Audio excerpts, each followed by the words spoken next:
کتابچے میں محرم الحرام کا چاند دیکھنے سے لے کر شب عاشورہ اور عاشورہ کے دن تک جو مخصوص دعائیں اور نفل وغیرہ پڑھی جاتی ہیں، جس کا بالخصوص حضرت شیخ محمد غوث گوالیاری رحمۃ اللہ تعالی علیہ نے ذکر فرمایا، اور دیگر اکابرین سے جو چند خواص بعض دعاؤں کے اور کچھ اعمال کی فضیلت جو ہم تک پہنچی ہے، وہ سب اس میں لکھا گیا ہے۔ بالخصوص عاشورہ کے روزے کے حوالے سے جو حدیث شریف ہے اس کو بھی یہاں پہ نقل کیا گیا اس کتابچے میں۔ عاشورہ کا روزہ بہت فضیلت والا روزہ ہے۔ مفہوم حدیث ہے کہ جو اس دن کا روزہ رکھے گا اس کے 1 سال کے گناہ بخش دیے جائیں گے۔ فقہا فرماتے ہیں کہ 1 روزہ نہیں بلکہ 2 روزہ رکھنا چاہیے، یا تو 10-11 رکھیں یا 9-10 رکھیں۔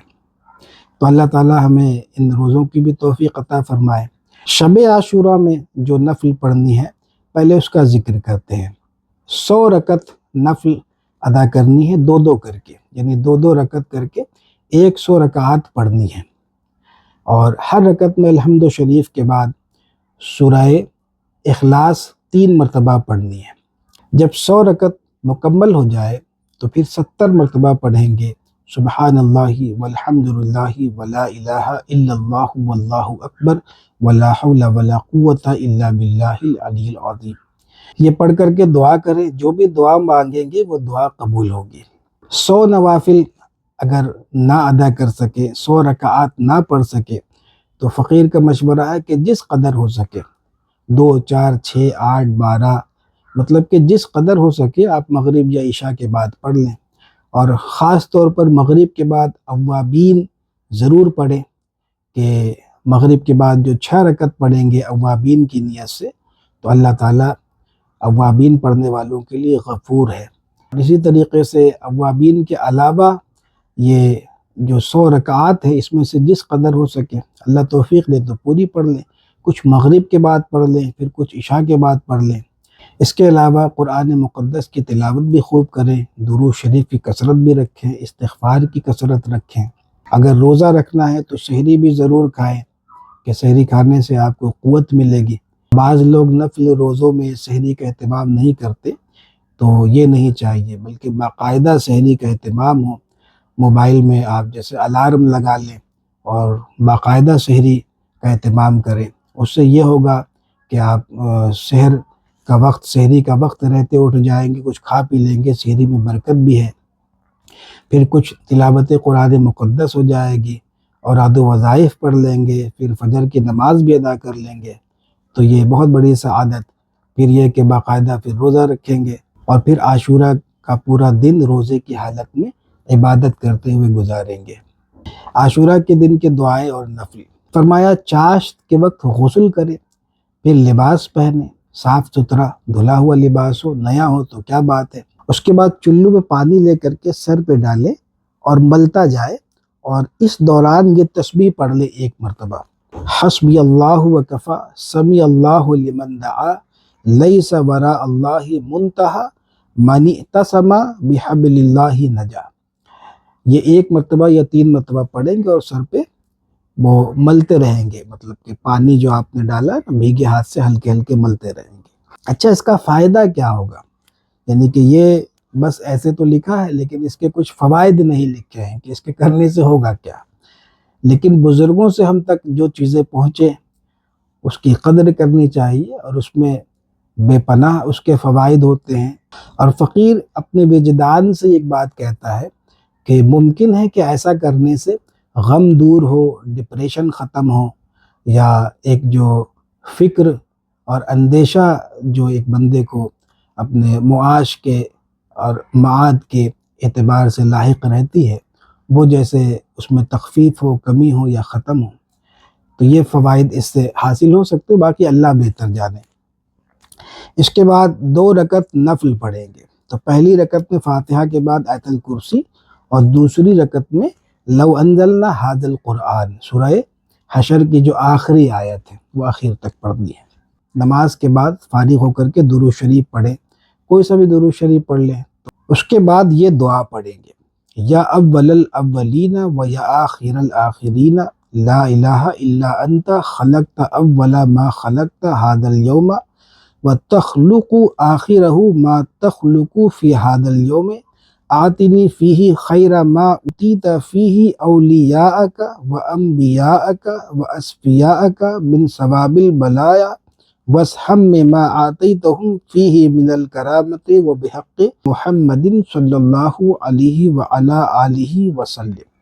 اس دعا کو پڑھنے کے بعد پھر ایک اور دعا ہے، یہ پڑھیں گے اور اپنی حاجت جو بھی ہے وہ دل میں رکھیں گے، انشاءاللہ تعالی وہ پوری ہوگی۔ وہ دعا ہے اللہم اجعلنی ممن دعاک فاحببتہ وآمن بک فہدیتہ ورغب الیک فعطیتہ وتوکل علیک فکفیتہ واقترب منک فاذنیتہ اللہم امدد لی عیشی فی الخیرات مدا واجعل لی فی قلوب المؤمنین بدا اللہم انی اسألک الایمان بک واسألک الفضل من الرزق واسألک العافیۃ من البلایا واسألک حسن العافیۃ فی الدنیا والآخرہ یا ذا الجلال والاکرام۔ اس دعا کو پڑھتے وقت مقصد اپنے دل میں رکھیں گے، انشاءاللہ تعالی وہ مقصد پورا ہوگا۔ رب تعالیٰ کی بخشش فرمائے کہ جو کوئی عاشورہ کے دن 70 مرتبہ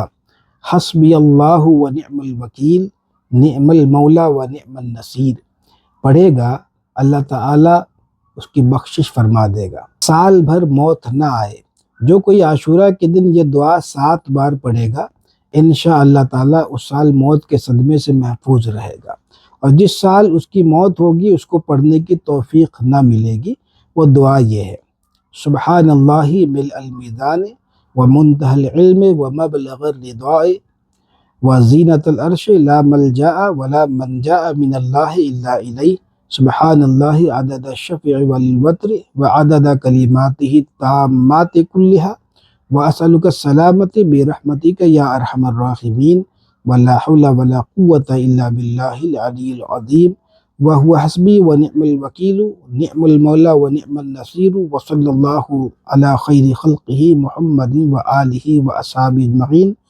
وبارک وسلم۔ یہ دیکھ کر کے بھی پڑھ لیں گے، اگر میرے پڑھنے میں کوئی غلطی ہو گئی اعراب وغیرہ سے تو اس کو آپ درست کر لیجئے گا۔ عاشورہ کے دن اتنی باتوں کا لحاظ رکھیں، اس دن کو بزرگ جاننا، روزہ رکھنا، فحش باتوں سے زبان کو روکنا، اپنی اہل و عیال میں نفقہ کی وسعت کرنا یعنی کھانا پکوانا، صلہ رحمی کرنا، صدقہ دینا، مسلمانوں کی زیارت کرنا، سلام کرنا، دشمن سے صلح کرنا، جس سے قطع تعلق اس سے میل ملاپ کرنا، بال منڈوانا، مہمان کے ساتھ افطار کرنا، بھوکے کو کھانا کھلانا، پیاسے کو پانی دینا، جنازہ کے ساتھ جانا، مریض کی عیادت کو جانا، حسبی اللہ و نعم الوکیل نعم المولا و نعم النصیر 70 بار پڑھنا، یتیم کے سر پر ہاتھ پھیرنا یعنی اس کو کچھ دینا، بلا قصد زیبائش کپڑے بدلنا یعنی کہ جو نئے کپڑے یا دھلے ہوئے اچھے کپڑے پہنے تو اس میں زیبائش یا دکھاوا کی نیت نہ ہو، غسل کرنا، اپنے دونوں ہاتھوں سے سر پر پانی ڈالنا جس کا بھی اوپر ذکر ہوا، علماء کی زیارت کرنا، ماں باپ کی خدمت کرنا، خدا تعالیٰ کے خوف سے گریہ وزاری کرنا، آنسو بہانا، مسلمانوں سے اخلاص کرنا، جناب الہی میں دعا کرنا۔ تفسیر روح البیان میں ہے کہ محرم کی 9ویں اور 10ویں کو روزہ رکھے تو بہت ثواب پائے گا۔ بال بچوں کے لیے 10ویں محرم کو خوب اچھے اچھے کھانے پکائے تو انشاءاللہ عز و جل سال بھر تک گھر میں برکت رہے گی۔ بہتر ہے کہ حلیم کھچڑا پکا کر حضرت سید الشہداء امام حسین رضی اللہ تعالیٰ عنہ کے فاتحہ کرے۔ کھچڑا پکانے میں حکمت یہ بھی ہے کہ اس میں طرح طرح کے اناج، دال کئی قسم کے جیسے شامل ہو جاتے ہیں نا،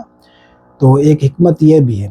پھر وہ پکا کر کے امام حسین علی جدہ علیہ الصلوۃ والسلام کہ اگر فاتحہ بھی کر دیں تو اچھی بات ہے، جیسا کہ اہل سنت کا معمول ہے۔ اس تاریخ کو غسل کرے تو تمام سال انشاءاللہ بیماریوں سے امن میں رہے گا، کیونکہ اس دن آب زمزم تمام پانیوں میں پہنچتا ہے، سال بھر آنکھ نہ دکھے۔ فرمایا کہ اسی 10ویں محرم عاشورہ کے دن جو سرما لگائے گا تو سال بھر تک اس کی آنکھیں نہ دکھیں گی، سال بھر گھر میں خیر و برکت رہے۔ حدیث شریف میں آیا ہے کہ جو کوئی عاشورہ کے دن اپنے گھر کھانے میں وسعت کرے یعنی خوب کھانا پکائے اور کھلائے تو سال بھر اس کے گھر میں وسعت رہے گی۔ اس لیے اہل سنت کے ہاں حضرت امام حسین رضی اللہ تعالیٰ عنہ اور دیگر شہدائے کربلا کے فاتحے کا اہتمام ہوتا ہے، تاکہ زیادہ سے زیادہ خیش و قریب بھی کھائے اور غریب غربا بھی کھائے، اور کھانے میں اس لیے وسعت کی جاتی ہے، اور بحمد تبارک و تعالی اس کے اثرات اور برکات وہ سال بھر ہم ملاحظہ کرتے ہیں۔ سال بھر مال میں برکت کا نسخہ، فقیر نے یہ لکھا کہ عاشورہ کے دن اپنے والدین، پیر و مرشد، استاذ کی خدمت میں کچھ نقدی ضرور پیش کریں، اپنے اہل و عیال اور ضرورت مند رشتہ داروں کو بھی تحائف یا نقدی پیش کرے تو انشاءاللہ تعالی پورے سال مال میں خیر و برکت رہے گی۔ تو یہ چند فوائد، خواص اور اعمال تھے عاشورہ کے دن کے۔ اللہ تعالی ہمیں انہیں جس قدر ہو کرنے کی توفیق عطا فرمائے۔ اللہ تبارک و تعالی ہم سب کو علم نافع اور خیر کثیر عطا فرمائے۔ السلام علیکم ورحمۃ اللہ وبرکاتہ۔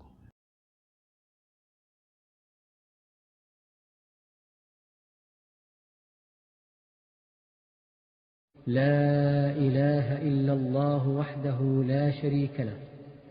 له الملك وله الحمد وهو على كل شيء قدير۔